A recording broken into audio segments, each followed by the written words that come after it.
فاكرين في الفيديو اللي فات اتكلمنا على الميكروبيوم المعوي وقلنا أهمية صحة الميكروبيوم المعوي على الصحة بشكل عام وكمان تأثيرها على الأداء وتأثيرها على الصحة العقلية. النهاردة أنا جايب لكم قصة حقيقية بتثبت إن الميكروبيوم المعوي مهم جدا للصحة بشكل عام وخصوصا الصحة العقلية، فخليكم معايا.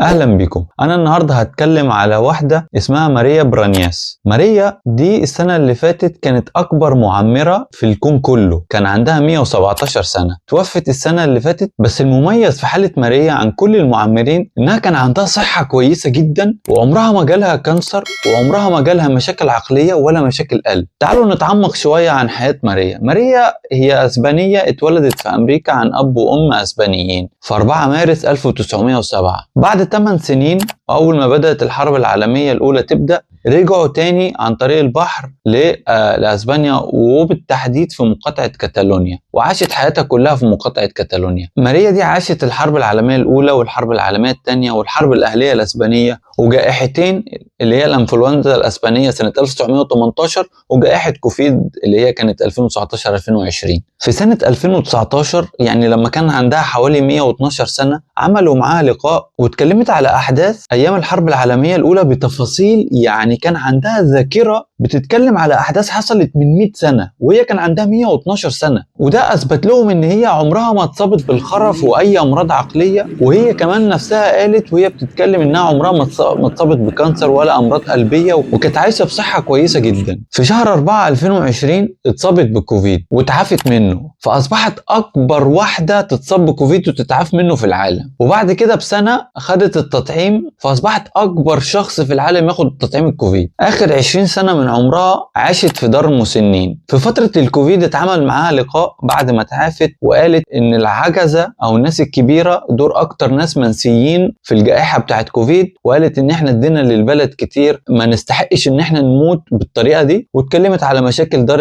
المسنين وقالت إن دار المسنين ده بشكل عام ما بيبقاش نظيف، الاستاف فيه قليل، الأدوية فيه قليلة، الأكل فيه قليل. فكانوا بيقول لك إن إحنا كنا تقريبا محبوسين في الغرفة وناسينا خالص. فبسبب المقابلة دي اتعمل بروجكت أو مشروع بحثي باسمها. المشروع ده شارك فيه دكاترة كتير وباحثين كتير وخلوا ميزانية كاملة للمشروع ده على أساس إن هم يحسنوا من حياة العجزة في دار المسنين ويشوفوا إيه الأمراض المنتشرة وإيه الفيروسات المنتشرة خصوصا في دار المسنين، ويشوفوا إزاي نعالج الكلام ده وإزاي نتجنب الأمراض اللي منتشرة فيهم ونحاول نحسن من الحياة اللي بيعيشها المسنين في دار العجزة. في يوم 19 أغسطس 2024 يعني السنة اللي فاتت اتوفت عن عمر 117 سنة و168 يوم. في الوقت ده كانت هي أكبر معمرة. دلوقتي في واحد تاني هو اللي أكبر معمر، مش عارف تقريبا من فرنسا أو من اليابان حاجة كده. قبل ما تموت بسنة أو سنة ونص قالت للدكاترة خدوا عينات مني وادرسوني على أساس إن ده ممكن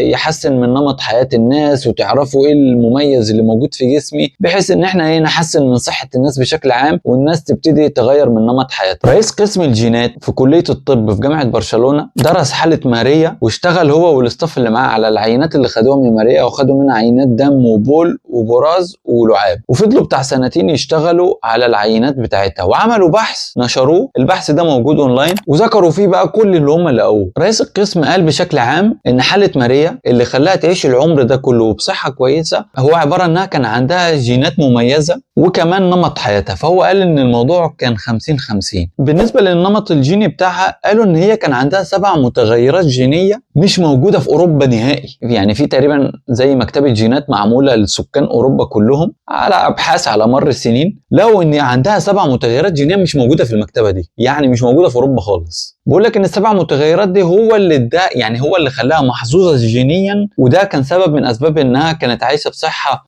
كويسة وعاشت لعمر طويل جدا. وقالوا ان ال7 متغيرات دول ما كانوش بيشتغلوا لوحدهم، يعني كل متغير كان بيساعد التاني، فهو الكوليكشن ده على بعضه هو اللي كان مديها اللي هو الحماية من امراض كتيرة. كان في متغيرات منها حموها من الامراض العقلية، ومتغيرات حمتها من الامراض القلبية، ومتغيرات حمتها من الالتهابات بشكل عام ومن مشاكل تانية. تانية. في نفس الوقت قالوا ان نمط حياتها برضه هو اللي ساعدها ان هي تحافظ على صحتها لمده طويله وانها تعيش العمر ده كله. واتكلموا على نمط حياتها والاكل اللي هي ماشيه عليه، فانا هتكلم عليه بالتفصيل. انا مش هتعمق في موضوع الجينات لان الواحد ما يقدرش يتحكم في الجينات اللي بيورثها من باباه ومامته، بس انا هركز على نمط الحياه والاكل لان هو ده الواحد اللي يقدر يغيره بنفسه. بالنسبه لنمط حياتها، ماريا كانت بتقول في اللقاءات اللي هم عملوها معاها انها كانت بتحب تتمشى يوميا وبتحب تتكلم مع الناس وخصوصا مع اهلها. يعني هي حتى لما كانت عايشه في دار المسنين كان بتتكلم مع بنتها تقريبا يوميا، وكانت بتقرا الجورنال يوميا. فبتقول ان ده كان يعني بيشغل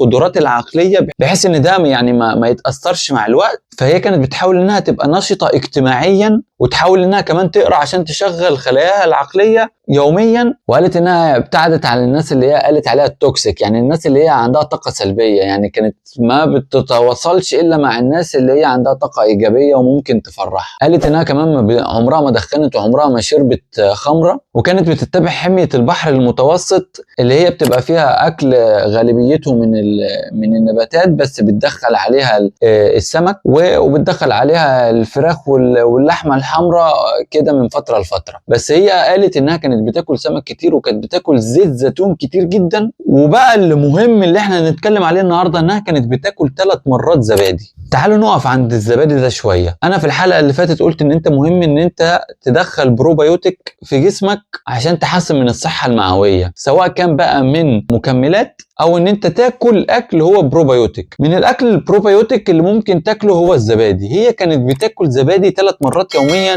لدرجه انها قالت في مقابله ان الزبادي ده بيدي حياه. فهو الدكاتره قالوا فعلا هو ده بيدي حياه ده، وفعلا اداها حياه طويله جدا وصحيه جدا. فريق قسم الجيني لما عمل البحث ده، طبعا البحث ده كان شارك فيه ناس كتيره جدا. يعني انا لما شفت البحث كان فيه عشرات الباحثين اللي شاركوا في البحث. كان في جزء منهم متعلق يعني الميتابولايت اللي في العينات، وجزء متعلق بالبروتينات، وجزء متعلق بالجينات، وكان في جزء متعلق بالميكروبيوم المعوي. فالجزء الباحثين اللي كانوا متعلقين بالميكروبيوم المعوي لقوا ان عندها بكتيريا حميده اسمها البيفيدوبكتيريم. انا اتكلمت عليها بشكل سريع جدا في الحلقه اللي فاتت. بس البكتيريا دي اللي اسمها البيفيدوبكتيريم، لو بحثت على البكتيريا دي هتلاقي البكتيريا دي مرتبطه جدا بابحاث كتير جدا بتتكلم انها كانت مهمه جدا للصحه. هي بشكل عام البكتيريا دي بتقلل الالتهابات في الجسم. فانت لما بتقلل الالتهابات في الجسم انت بتتجنب امراض، سواء كانت امراض قلبيه او امراض عقليه او امراض مزمنه بشكل عام. فهم لقوا ان الالتهابات بيتقال عليها البايوماركرز او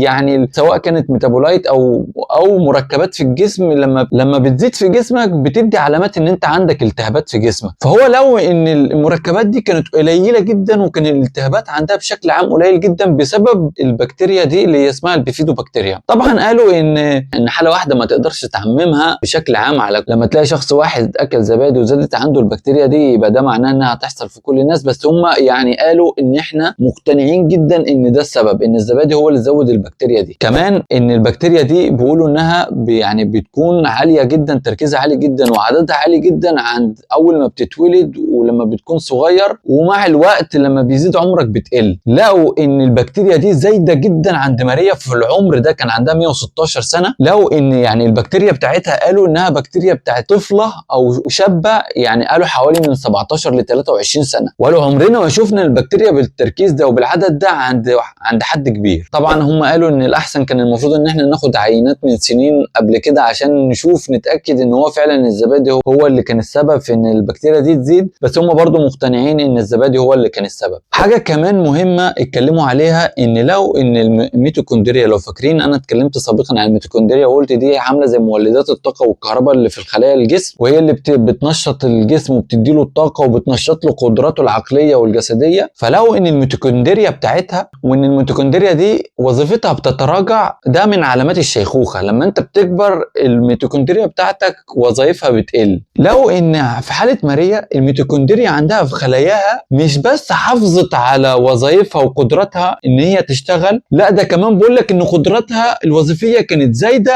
عن الناس العاديه والناس اللي في عمرها، وده رجعوه بسبب ان الالتهابات اللي في جسمها كانت قليله، وبالتالي ده حافظ على وظائف الميتوكوندريا اللي في جسمها. وده طبعا كلنا قلنا ان هو راجع برضه لان هي كان عندها صحه ميكروبيوم معوي غريب جدا ومش متناسب مع عمرها خالص. طب نيجي بقى لحته ظريفه في البحث. اي بحث علمي بيتعمل متعلق بالصحه والتغذيه واتاخد من المشاركين اللي فيه عينات دم، لازم الجدول الاولاني اللي في البحث بيبقى بيتكلم بالتفصيل عن تحليل الدهون والمعايير السريريه او الكلينيكيه اللي ممكن تاخدها من الدم، يعني زي مثلا الضغط والسكر والانسولين. وطبعا بقى تحليل الدهون بالتفصيل، يعني لازم تلاقي الكوليسترول، لازم تلاقي الترايجليسيرايد اللي هو الدهون الثلاثيه، ال دي ال اللي هو بيتقال عليه الكوليسترول الضار، والاتش دي ال اللي بيتقال عليه الكوليسترول الكويس. وكل ده بالتفصيل لازم تلاقيه في الجدول الاولاني. سبحان الله يا مؤمن، في البحث ده ذكروا الترايجليسيرايد والاتش دي ال والال دي ال، وما ذكروش في الجدول الكوليسترول والال دي ال. حطوهم في حاجه اسمها ملف المعلومات الاضافيه او السبلمنتري فايل. الملف المعلومات الاضافيه ده بيتعمل عشان مرات المجله العلميه بتقول لك انا عايز البحث بتاعك يبقى عدد كلماته حاجه ولنفترض 3000 كلمه مثلا، فانت لو البحث بتاعك كتير بتحاول تشيل من البحث بتاعك وبتحطه في الملف الاضافي، وتخلي بس في البحث الحاجات اللي انت شايفها اهم حاجه، وبعد كده اللي عايز يتعمق في التفاصيل ممكن يروح بقى للملف الاضافي. تخيل بقى يا مؤمن هم حطوا الكوليسترول والال دي ال في الملف الاضافي، وانا اضطريت ان انا اروح للملف الاضافي ودورت عليه عشان ابص على تركيز الكوليسترول والال دي ال، وسبحان الله ايه بقى النتيجه؟ طلع ان الكوليسترول والال دي ال بتوع ماريا عالي، فما حطوش في البحث. ليه بقى؟ هل دي بقى صدفه؟ قول انت. طبعا الخلاصه اللي انا عايز اقولها ان الكوليسترول والال دي ال اللي دايما الدكاتره يعني بص اكلوا دماغنا بيه ان هو ده من مؤشرات الامراض القلبيه ولازم يبقى قليل وبتاع، زي ما انا قلت قبل كده ان الكوليسترول والال دي ال مش من المؤشرات الدقيقه اللي انت لازم تبص عليها عشان تعرف اذا كنت انت صحي وعندك نمط حياه صحيه ولا لا، وممكن يعلى او يقل حتى لو انت يعني بص قطعت كل الدهون اللي في جسمك. وقبل كده في فيديو قلت لكم ان الكوليسترول اللي بيجي من الاكل ملوش علاقه بتركيز الكوليسترول اللي موجود في الدم. يعني انت مثلا لو اكلت بيض كل يوم ملوش علاقه بالكوليسترول بتاعك، ممكن الكوليسترول بتاعك يبقى قليل جدا وممكن يبقى عالي جدا بناء على الاكل التاني اللي انت بتاكله. سبحان الله، ماريا بقى كانت بتاكل بيض كل يوم على حسب نظام غذائها اللي هي قالته في البحث.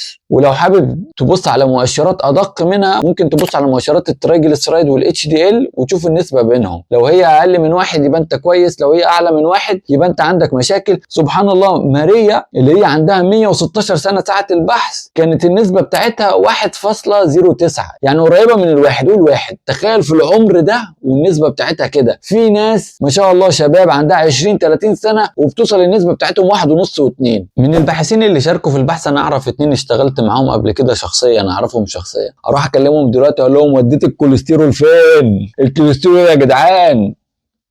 ماشي. وطبعا في الحاله دي بتسمع الجمله الشهيره اللي دايما بتتقال correlation is not causation، يعني الارتباط لا يعني السببيه. وطبعا الجمله دي ما بتسمعهاش الا لما تلاقي النتيجه مخالفه للمألوف، انما لما النتيجه تطلع مألوفه وهو ده اللي احنا عايزينه وبندور عليه، تعالى يا عم بقى انشر لي البحث ده في مجله نيتشر واعمل لي برزنتيشن في احسن مؤتمر في امريكا بالنتائج وبوستر في اليابان و20 بوست على لينكد ان. انما لما تبقى النتائج مخالفه للمألوف الارتباط لا يعني السببيه. وطبعا الكلام ده يعني غير منطقي خالص، يعني في امراض ومشاكل كتيره جدا عرفناها بسبب الارتباط. يعني مثلا لما نلاقي ان المدخنين عندهم سرطان الرئه مرتفع مقارنه بالناس اللي مش مدخنه، هل ده مش من الارتباط ولا يعني السببيه؟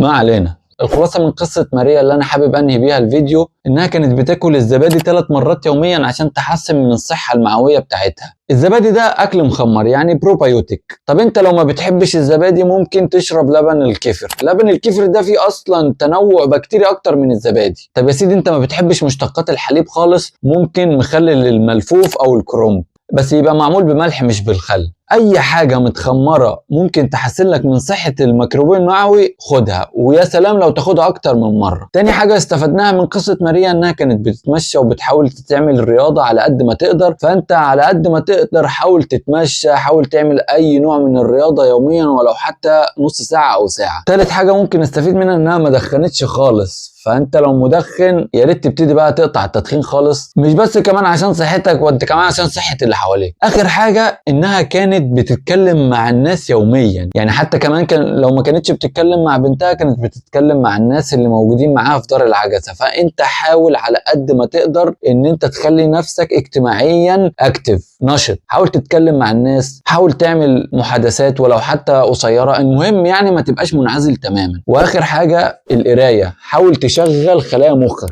اقرا اي حاجه حتى لو كانت الجورنال، حتى لو اي كتاب، اقرا اي جمله، خلي خلايا دماغك نشطه وبتشتغل يوميا. وعشان ما ننساش وافكركم تاني، ماريا كانت بتاكل بيض يوميا، فكل بيض يوميا، كل بيض يوميا. طيب انا كده خلصت. اتمنى قصه ماريا تكون درس مستفاد لينا كلنا، بحيث ان احنا لما الشيخوخه كده كده جايه، بس يعني الاحسن ان احنا نعيشها بصحه بدل ما نعيشها على امراض وادويه. ما تنسوش المتابعه واشوفكم في فيديو جديد.